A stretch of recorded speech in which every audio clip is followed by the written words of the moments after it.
అందరికీ నమస్కారము. శ్రీ రాజరాజేశ్వరి జ్యోతిష్య నిలయం, నెహ్రూ నగర్, నందిగామ.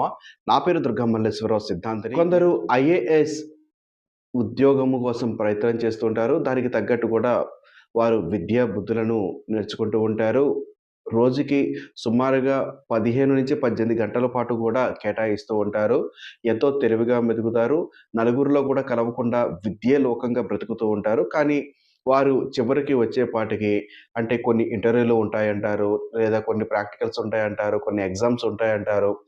వాటిలో వాళ్ళు విఫలం చెందుతూ ఉంటారు. ఎందరో ప్రయత్నం చేసినప్పటికి కూడా కొందరు మాత్రమే దాంట్లో విజయం సాధిస్తారు. దానిలో మీరు ఈ చదువుతూ దానిలో ఉత్తీర్ణత సాధించాలి. ఎలా అయినా కూడా మేము దానిలో పాస్ అవ్వాలి అనుకుంటే అసలు మీకు జాతక పరంగా మీకు అటువంటిది ఉందా? లేదా? యోగం ఉంటే ఎలాగా? యోగం లేకపోతే ఏమిటి పరిస్థితి అని తెలుసుకోవాలి.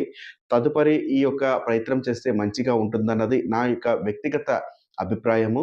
ఒకవేళ మీ పిల్లలు కానీ, మీరు గాని ఇటువంటి ప్రయత్నం చేస్తున్నాము అంటే ఒకసారి జాతక పరిశీలన చేపించుకోవడం ఉత్తమము.